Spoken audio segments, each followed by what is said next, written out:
Привет! Киев находится на 9-м месте в рейтинге высотности городов по всему миру. Архитектура большинства киевских высоток очень низкого качества. Не хочется о плохом, тем более, что есть много хорошего. Но в случае с Киевом нельзя говорить про современную архитектуру, не уравновесив чаши. Поэтому сначала будет антирейтинг с худшими современными зданиями Киева и их авторами. Список составили в интернет-журнале Bird in Flight вместе с 20 действующими киевскими архитекторами. Поехали! Первое место. Жилой комплекс Подол Престиж. Это чистое зло на Подоле. Проектировала архитектурная мастерская Бабич. Второе место. Жилой комплекс Diamond Hill, который портит силуэт киевских холмов. Архитекторы мастерская Степанова и мастерская Мрия.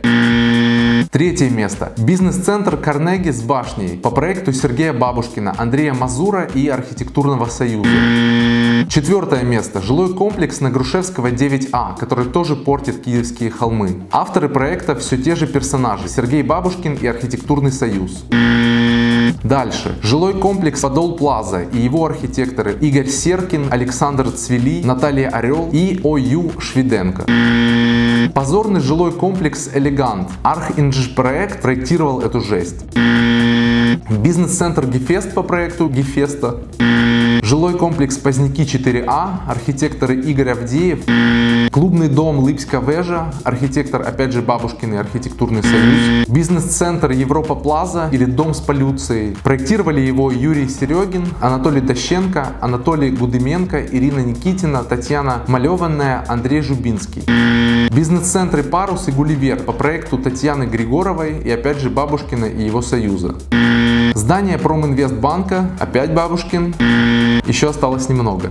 Клубный дом Андерсон по проекту Юлиана Чеплинского. Но эта информация не подтвержденная. А так как Юлиан сейчас в интернете фигура публичная, у него свой архитектурный блог, журнал Bird in Flight через некоторое время после публикации его имя убрал. Жилой комплекс Ярославовград и клубный дом Арт Холл. Архитекторы Богдан Живчик, Юрий Бородкин, Анна Бородкина. Жилой комплекс Покровский Посад. Его архитекторы опять же Юрий Бородкин и Г. Романов. Жилой комплекс Манхэттен-Сити по проекту Сергея Вариводы и Андрея Пашенько. Жилой комплекс Французский квартал по проекту того же Вариводы. Безликий ТЦ на Львовской площади Виталий Павленко. ЖК Новая Англия. Архитекторы Елена Кочерга, Александр Трегуб. ЖК Royal Tower. Архитектор Анатолий Пиловец.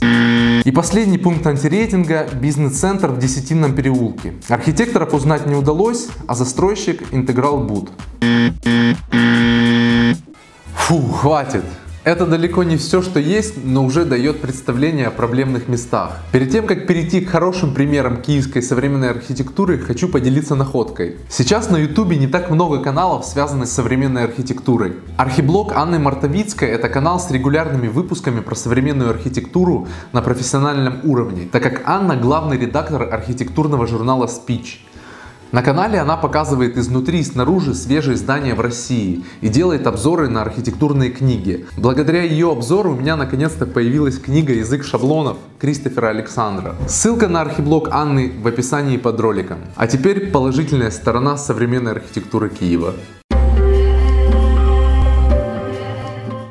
Жилой даже не комплекс, а целый район, Комфорт-таун. По проекту Архиматики. Это в принципе начало современной архитектуры Киева. В 2009 году любое новое построенное здание можно было сразу включать в антирейтинг. И Васильев с Поповым пробили это дно, в сторону света, конечно. Они проанализировали основные проблемы жилой застройки Киева и выдали нормальные архитектурные решения этих проблем. И все это на месте снесенного завода «Вулкан». Кстати, это и было рабочее название проекта. Первое, с чего они начали, это сделали квартальную застройку вместо микрорайонной, с парковочными местами вокруг кварталов, а внутри исключительно пешеходными дворами с детскими площадками, скамейками и аллеями. Это была явная победа. Конечно, люди сначала не поняли, как это нельзя во дворе машину припарковать, но потом им понравилось. Раньше этого не получалось сделать из-за пожарников, как это объясняли архитекторы. Они требовали подъезд пожарной машины вовнутрь двора. Здесь это решили так, что в случае необходимости, в случае пожара, через вот эти пролеты, которые 4,5 метра в высоту, машина может заехать, но в обычное повседневное время этот двор полностью пешеходный. Второе — это средняя этажность. У Комфорттауна она 8 этажей. Это, конечно, еще далеко до оптимальной для жизни 4-этажной застройки, но уже намного лучше, чем 20-этажные муравейники, которыми так славится Киев. Третье — это образ комплекса. Они сделали простые блоки ярких цветов со скатными крышами, скомбинировали по-разному, чтобы создать выразительный силуэт комплекса. Еще и окна сместили, вообще красота. Четвертое — это плоские фасады без балконов. Для современной жилой архитектуры это явный недостаток.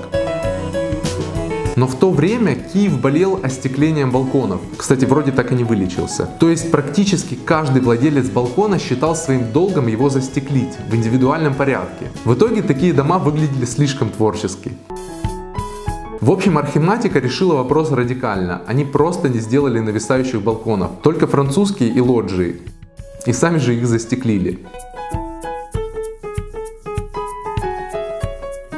Основное новшество Комфорттауна заключается в том, что его сделали продуманным с точки зрения инфраструктуры. Я имею в виду начальную школу, среднюю школу, детский сад, торговые комплексы, многоэтажные парковки, зеленые пространства между жилыми блоками.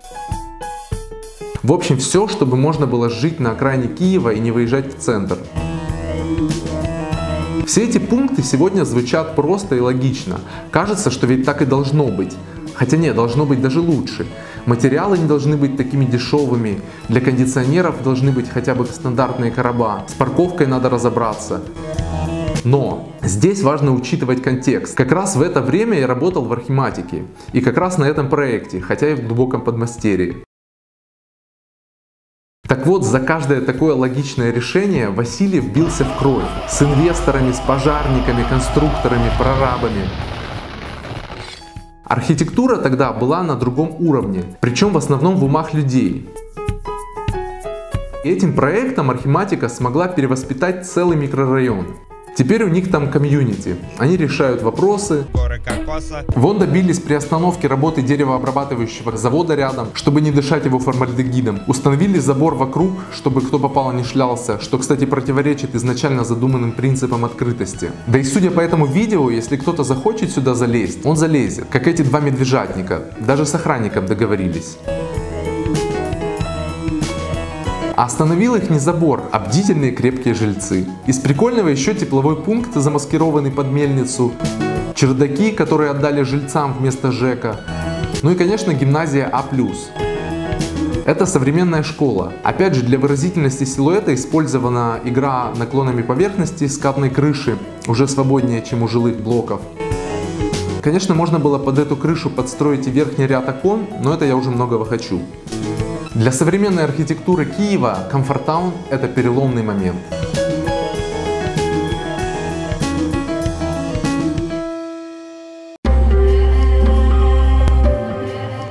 Другой знаковый для Киева проект — это реконструкция НСК Олимпийский. Ее делали немецкие архитекторы из GMP. Кстати, там несколько лет я поработал. Реконструкцию начали ради Евро-2012, чтобы подогнать стадион под европейские стандарты. И что в итоге? Вместимость упала больше, чем на 10 тысяч мест. На самом деле в этом нет проблемы, 70 тысяч мест — это все равно огромный стадион. Но сначала пару слов о его истории. 100 лет назад, в 20-х годах, у подножия Черепановой горы появился красный стадион Троцкого.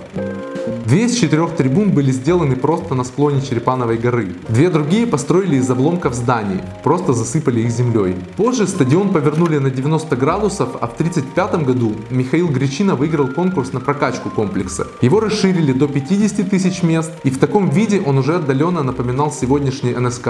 По проекту стадион окружала аллея, засаженная кленами. С ума сойти. С западной стороны должна была быть площадь с фирменной входной колоннадой. Теперь это стал республиканский стадион Хрущева.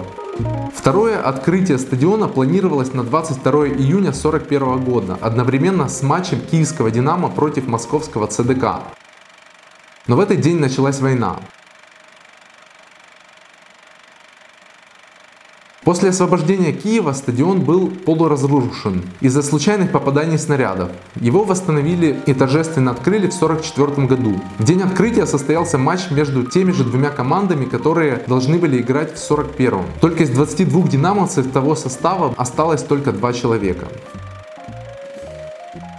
в первой половине 50-х построили колоннаду и ограждение.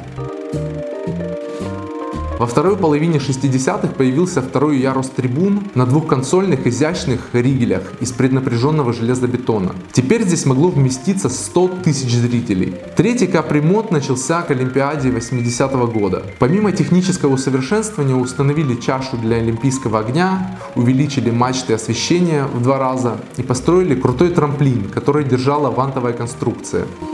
В конце 90-х вместо скамеек установили сиденья, и вместимость стадиона уменьшилась до 83 тысяч мест. И наконец-то финальная реконструкция к чемпионату Европы. Угол наклона трибун первого яруса к полю увеличили, верхний ярус с красивыми железобетонными консолями сохранили, кроме западной части, ее перестроили под VIP-зону.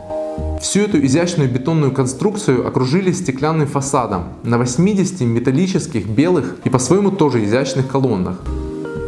То есть историческую часть стадиона как бы поместили в музейную витрину. В верхней и средней части колонны соединены балками, которые образуют нижнее и верхнее кольцо. А над трибунами подвесили мембранный навес из стекловолокна, покрытый с обеих сторон тефлоном. На несущие колонны подвешена вантовая система, которая держит эту мембрану с 640 зонтиками. Они натягивают мембрану, создают кривую поверхность для отвода осадков и пропускают дополнительные солнечные лучи на поле. Это нужно для роста травы. Зрительские кресла сделаны в желто-блакитных оттенках и расположены они в рандомном порядке. Это создает ощущение заполненного стадиона. Колоннаду, которая была визитной карточкой стадиона, переделали в торгово-офисный центр с гостиницей «Шератон» еще до реконструкции НСК. Первый матч открытия на обновленном стадионе играла Украина с Германией в 2011 году. Концепт накрытия мембранным навесом уже существующую чашу стадиона – это практика известная. Сами GMP так делали много раз. Например, стадион в Бухаресте или в Варшаве. И не только GMP, например, стадион Олимпика в Риме. Если закрыть глаза на серый кирпич и сравнить с этими комплексами, то очевидно, что наш НСК Олимпийский выглядит намного изящнее, чем остальные.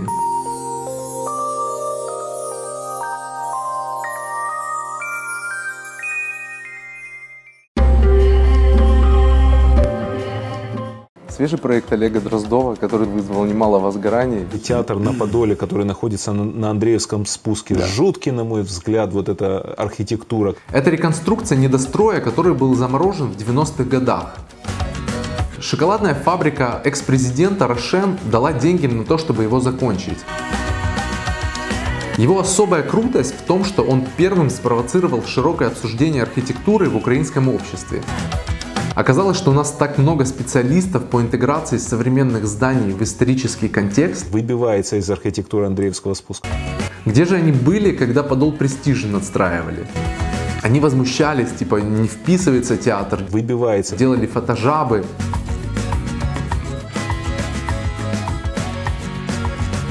Но постепенно все успокоились. Это непривычно поначалу, но потом, когда понимаешь, что так и должно быть, становится легко и хорошо.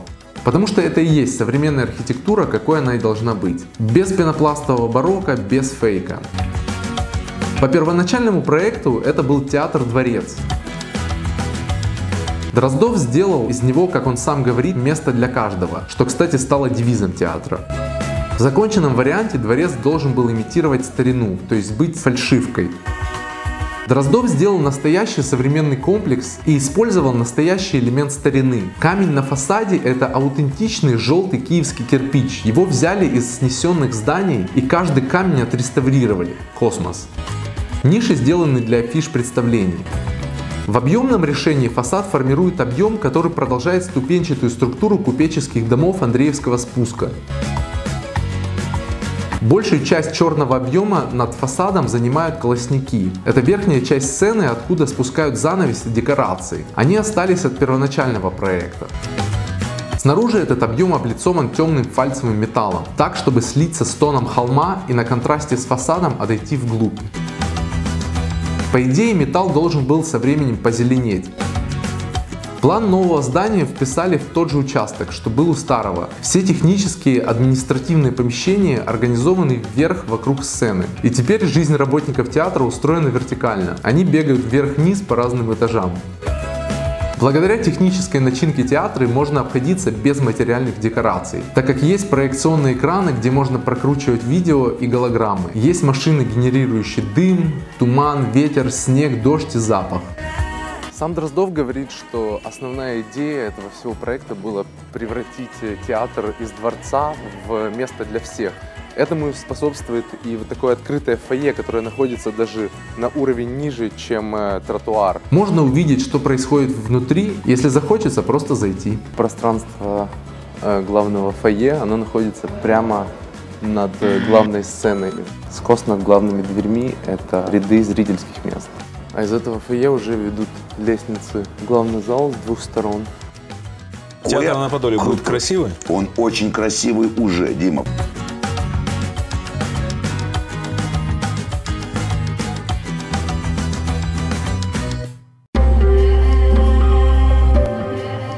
Еще не законченный, но уже нашумевший проект Олега Дроздова на улице Сагайдачного. Это смешанный комплекс, там будет жилье, офисы и коммерция, рестораны, магазины. Комплекс состоит из двух корпусов. Пока что закончен только трехэтажный с фасадом на улицу Сагайдачного. Здесь будут рестораны и офисы. Другой пятиэтажный еще строится. В нем будут около 20 апартаментов. Апартаменты, кстати, отличаются от квартир тем, что там нельзя прописаться, ну и тарификацией.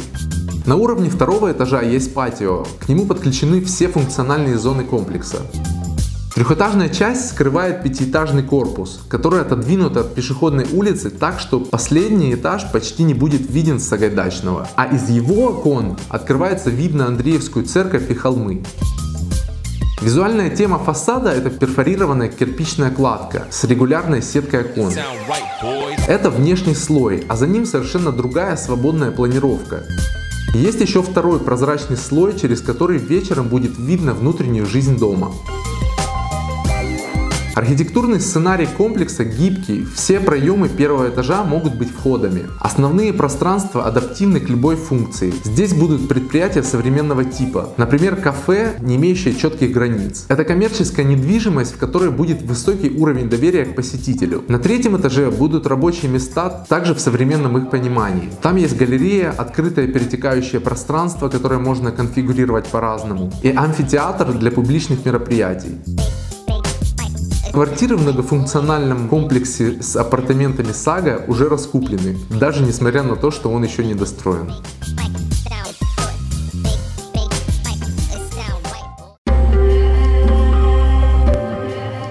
Посольство Германии и Нидерландов – это не выдающаяся архитектура.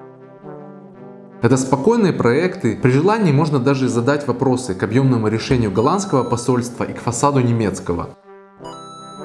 Но этого никто делать не будет. И то, и другое построили в 2001 году. На тот момент это были чуть ли не единственные два здания, которые не попадали в антирейтинг. Оба здания спроектированы так, чтобы не вырываться из окружающего контекста, и построены из качественных материалов. Из прикольного, что когда архитектор голландского посольства Ханс ван Бек узнал, что путь миграции ласточек проходит через Киев, он сделал под карнизом 6 ласточкиных гнезд. А против немецкого проекта посольства был весь городсовет. И чтобы не провоцировать международный архитектурный скандал, сошлись на том, чтобы задвинуть объем глубже от красной линии.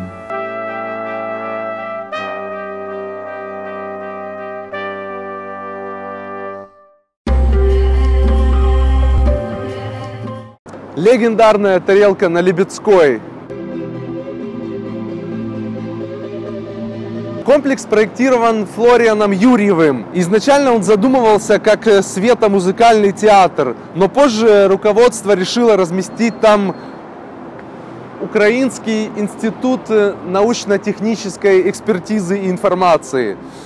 Тогда как в самой тарелке должны были проходить концерты, в итоге там лекционный зал библиотеки. Участок под застройку был узким, и Юрьев вынес тарелку за пределы плоскости фасада. За этот проект он получил приз за новаторство в архитектуре, но статус памятника сама тарелка получила только недавно. За десятилетия без ремонта и обслуживания она вся обветшала. Флориан Юрьев вместе с командой Save Kyiv Modernism борется за реставрацию комплекса. На их сайте есть эскизный проект реставрации. Круглый в плане зал, который нависает над Лыбецкой площадью, изначально создавался для цветомузыкального театра, но эта идея Юрьева не была реализована, скорее всего потому, что была не очень понятна. Последние 30 лет зал на 350 мест использовался как лекционный.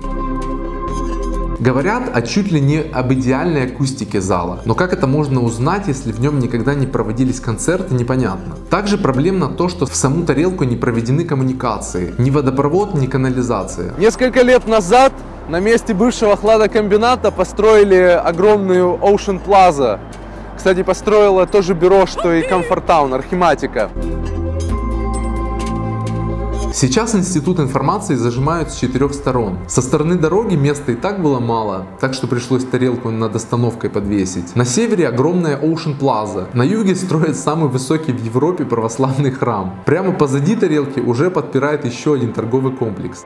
Есть идея первые 8 этажей отдать под музей науки. На следующих 6 будет институт, а на 2 верхних этажах научно-техническая библиотека. А в самой тарелке, конечно, будет концертный зал. Хорошая идея, осталось ее реализовать.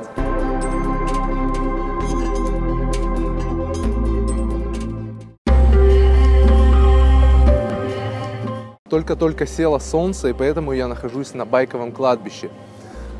А это Киевский крематорий. Он построен по проекту Авраама Милецкого, Ады Рыбачук и Владимира Мельниченко. Вообще у него эпическая история.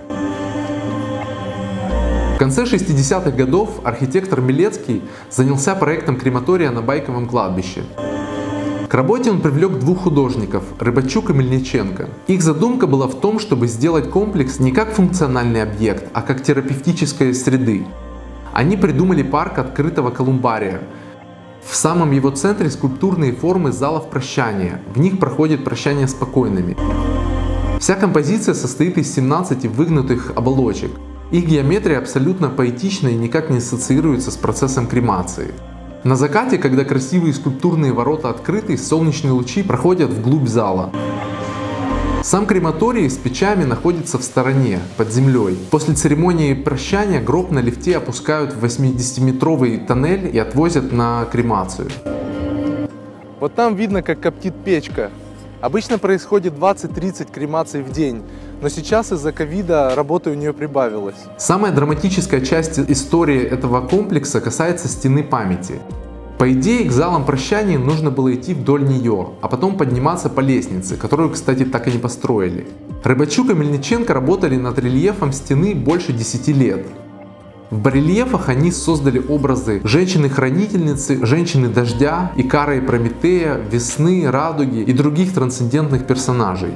К 1982 году 200-метровая стена была почти готова, но внезапно власти решили остановить работу и залить стену бетоном.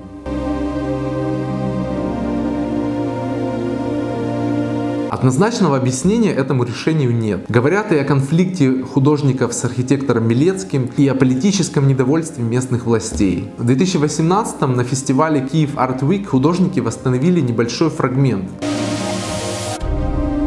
Технически барельеф все еще можно восстановить целиком, но пока за эту работу никто не взялся.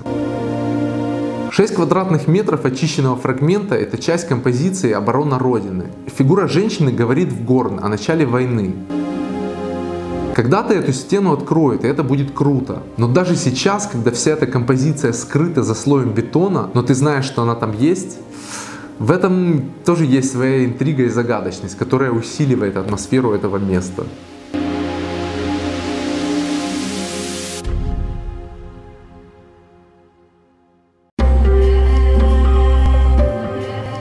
Это монетный двор на окраине Троещины. Здесь печатают гривны и чеканят монеты. Его открыли в 1998 году, сразу после закрытия Луганского монетного двора. На этой территории со стороны Алмазного озера стоит суровое здание в стиле брутализм. Здание, которое изначально строилось для завода «Алмаз», до сих пор нет подтвержденной информации, что именно там изготавливалось. Существуют разные легенды, от искусственных органов до суперточных снайперских прицелов. Но в последние годы это здание принадлежало Национальному банку Украины, а точнее его монетному двору. То есть здесь изготавливали деньги. И вот несколько лет назад часть здания передали под Национальный архив, где планируют опубликовать все документы о репрессиях КГБ. Речь идет о документах тайной полиции, спецслужб и других силовых ведомств СССР. Из-за того, что часть здания до сих пор занята монетным двором, это режимный объект, вон там видна колючая проволока под напряжением. И ко мне даже подходили охранники из-за того, что я летал на дроне над этой территорией. Они заставили меня удалить все видео. Я надеюсь, что у меня получится их восстановить. У здания 8 этажей. Есть уровни с прямоугольными окнами, это цеховые пространства, и есть этажи с круглыми окнами. Это невысокие, до 1,5 метра высотой технические помещения с вентиляцией. По проекту реконструкции из 8 этажей сделают 4. Цеховые и технические помещения объединят в большие пространства. Здесь будут просторные читальные залы. Звучит интересно, а вот экстерьерная часть реконструкции выглядит менее убедительно. По существующему проекту брутальные бетон и кирпич хотят застеклить и зашить вентфасадом. Ирония в том, что архив истории начинает свою работу с того, что эту историю искажает. На самом деле не все так печально, даже наоборот. В бюджете 2021 года не нашлось денег на проект реконструкции архива, а это значит, что есть время его пересмотреть.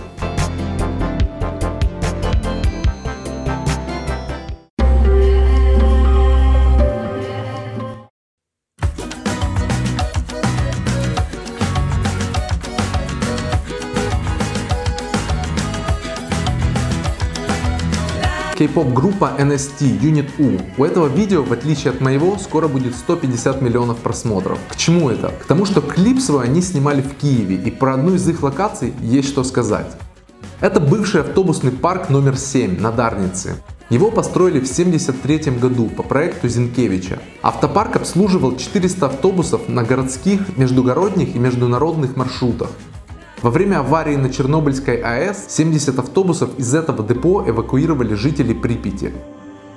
Распад СССР стал началом конца для автопарка. Сначала были отменены все международные рейсы, к началу нулевых были приостановлены внутренние рейсы, а в 2015-м его закрыли вообще. Сейчас это кладбище Богданов. Круглая часть комплекса в народе называется цирком. Его диаметр 160 метров. Между стенами и центральной опорой натянуты 186 тросов. На них крепятся бетонные плиты купола. Это дало 20 тысяч квадратных метров пространства с одной единственной опорой по центру.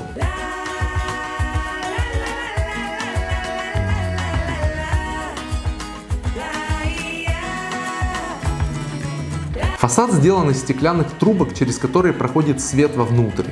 Плюс есть еще окна в самой крыше, так что внутри довольно светло. Внутри центральной опоры есть лестница, по которой можно попасть на крышу.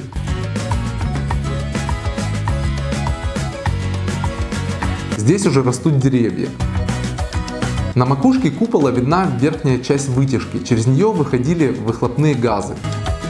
Внутреннее пространство прямо захватывающее. Есть идея сделать здесь музей транспорта, потенциал здесь для этого огромный. Осталось найти инвестора, провести экспертизу конструкции и сделать проект. Еще оказалось, что внутри зала есть будка с охранником, а рядом с автопарком номер 7 воинская часть, над которой нельзя летать на дроне. В общем, пришлось на некоторое время залечь на дно автобуса.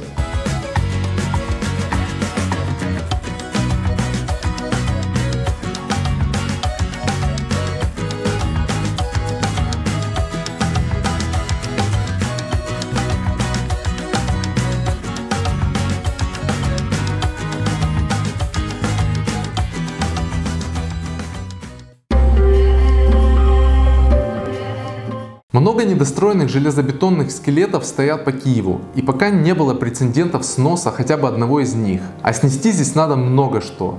А много что из настоящего надо отреставрировать и сохранить. Крутость киевской настоящей современной архитектуры в том, что она только начинается. В отличие от европейских городов, в которых уже все сложилось, в Киеве у архитекторов есть возможность влиять на большие процессы. Прикольно, что жанр обзора современной архитектуры так выстрелил. Хоть не на этом канале, но все равно круто, что людям настолько интересна эта тема. Если и вам интересно, ставьте лайк, подписывайтесь на канал, а следующий выпуск будет из Севастополя.